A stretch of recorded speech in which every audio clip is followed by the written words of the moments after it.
Hello friends, welcome back to my channel. और आज हम डिस्कस करेंगे ऑब्जेक्टिव कोरिलेटिव टर्म के बारे में।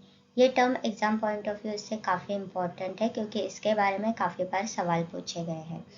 ये टर्म टी.एस. एलियट ने यूज़ किया था और उन्होंने इसको यूज़ किया था इन द सेंस कि आपको जब भी कोई राइटर कोई सीन लिखता है तो उस सीन में कुछ एलिमेंट्स होते हैं जो बहुत इम्पॉर्टेंट हो जाते हैं किसी पर्टिकुलर इमोशन को इन्वोक करने के लिए।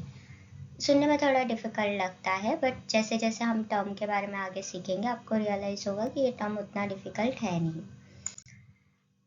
इससे पहले कि हम ये जानें कि ऑब्जेक्टिव कोरिलेटिव में एक्चुअली होता क्या है, उसके बारे में कुछ इम्पॉर्टेंट एस्पेक्ट्स है जो हमें समझने चाहिए। तो सबसे पहला एस्पेक्ट ये है, ये जो टर्म है ये सबसे पहले लिखा था या फिर कॉइन किया था एक अमेरिकन पेंटर और एक पोएट वॉशिंगटन एल्स्टन ने। ठीक है, एलियट ने इस टर्म को कॉइन नहीं किया, एलियट ने सिर्फ इस टर्म को पॉपुलराइज किया। ये टर्म एक्चुअली लिखा था बनाया था वॉशिंगटन एल्स्टन ने। उन्होंने सबसे पहले इसको यूज़ किया उनके लेक्चर्स में 1814 के लेक्चर्स में जो उन्होंने आर्ट पे दिए थे।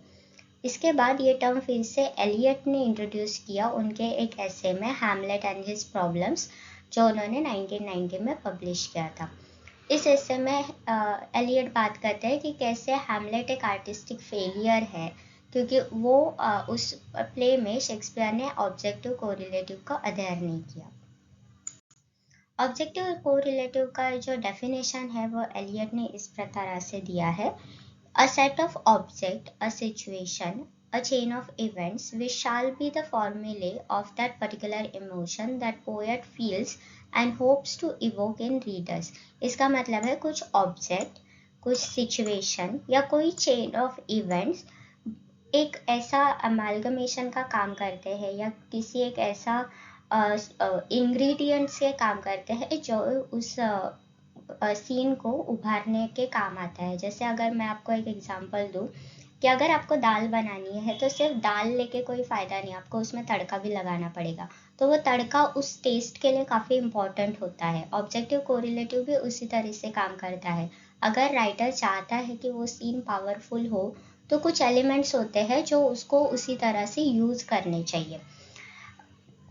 जैसे अगर इसी डेफिनेशन को हम लोग और सिंपलर वर्ड्स में देखें तो कोई चीज़ है, जैसे मैंने अभी बोला कि अगर आपको दाल बनानी है तो आपको तड़के की ज़रूरत है, आपको सिर्फ दाल लेके ही कोई फ़ायदा नहीं होगा।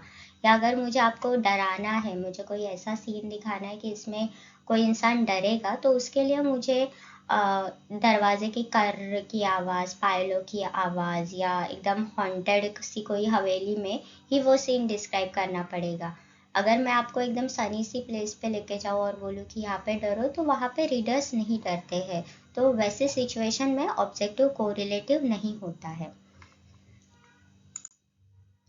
अभी जैसे आप ये इमेज देखो, ये कैरेक्टर सबको पता है। अगर मैंने बोला कि ये बहुत खूबसूरत है, इसका एकदम स्क्वायर जॉ है, एकदम स्ट्रेट नोज है, आंखें एकदम ग्रीन है या ग्रे है, उसके लिप्स एकदम रेड है, बाल एकदम टसल्ड है, क्या आप मैं जो डिस्क्राइब कर रही हूँ क्या आपको वो स्क्रीन पे दिख रहा है? नहीं दिख रहा, क्योंकि इसको देख के इंसान को डर लगेगा, इसको देख के किसी को एकदम हैंडसम मैन वाली फीलिंग नहीं आएगी। तो अब ये जो इमेज है उसका जो मैंने अभी डिस्क्रिप्शन दिया उससे मैच नहीं करता है। तो ये क्या है? ये ऑब्जेक्टिव कोरिलेटिव का फेलियर है। अभी आगे की इमेज देखते हैं। देखो, इस इमेज में अगर मैंने बोला कि आप एकदम अच्छी सी वॉक करने जा रहे हो, यहाँ पे आप अपने किसी पार्टनर के साथ हो या अपने फ्रेंड्स के साथ गप्पे मार रहे हो, प्यार भरी बातें कर रहे हो, तो ये जो सीन है बिकॉज ऑफ कि यहाँ पे वो प्लेस कर रहा है, इस जगह पे वो प्लेस कर रहा है, तो वो सारी बातें समझ में आती है कि हाँ, यहाँ पे हम लोग कुछ एकदम फिलोसॉफिकल बातें कर सकते हैं या प्यार भरी बातें कर सकते हैं। वही अगर आप ये सोचो कि यहाँ पे अगर मैं बोलूँ कि यहाँ पे आप अच्छे से चल रहे हो और अचानक से बारिश होने लगी, पॉसिबल है क्या? नहीं होगा, क्योंकि ये सीन के जो एलिमेंट्स है वो जो मैं बोल रही हूँ उसमें वो कंट्रीब्यूट नहीं कर रहे। तो फिर ये इमेज अगर मैं आपको तभी बोलूँ कि इसमें कुछ अच्छी चीज़ें हो रही है, तभी ये ऑब्जेक्टिव कोरिलेटिव का सक्सेस है। टी.एस. एलियट ने हैमलेट को बोला था कि ये शेक्सपियर का सबसे बड़ा मिस्टेक है in terms of objective correlative, क्योंकि हैमलेट का जो डिलेमा था, जो उसको उसके अंकल को मारना है कि नहीं मारना है, उसका वो जो डिसीजन था, वो डिसीजन किसी भी तरह से उसमें कंट्रीब्यूट नहीं कर रहा था। वो जो इवेंट्स हमें दिखा रहा था शेक्सपियर एंड तक लेके जाने के लिए, वो हैमलेट के एक्शंस के साथ मैच नहीं हो रहा था। अगर वही आप शेक्सपियर का एक और प्ले ले, मैकबेथ, तो मैकबेथ में एक बहुत ही पॉपुलर सीन है स्लीप वॉकिंग सीन का, जो लेडी मैकबेथ, उसको लगता है कि उसके बॉडी पे खून के धब्बे हैं और वो उनको धोने की कोशिश करती है।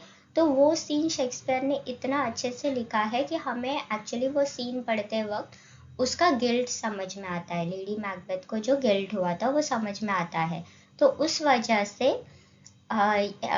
मैकबेथ जो है वो ऑब्जेक्टिव कोरिलेटिव को अडेयर करता है, तो वो ऑब्जेक्टिव कोरिलेटिव का सक्सेस है। वेरएज अगर आप हैमलेट की बात करें तो वो ऑब्जेक्टिव कोरिलेटिव का सक्सेस नहीं है, बल्कि उसका फेलियर है।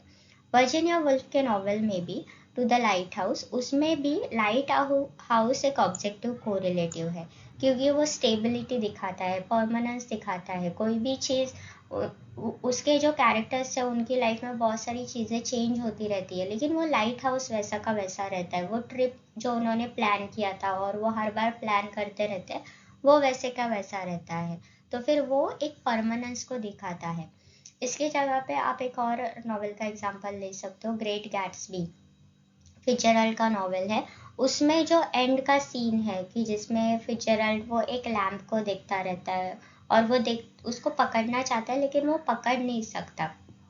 वो गैट्सबी का अनअटेनेबल ड्रीम बताता है कि उसका और डेजी का रिलेशनशिप, की वो चाह के भी डेजी को पा नहीं सकता, वो सिर्फ डेजी को दूर से देख सकता है। तो लैम्प गैट्सबी का वही फेलियर दिखाता है, इसीलिए गैट्सबी भी एक तरह से ऑब्जेक्टिव कोरिलेटिव का सक्सेस है।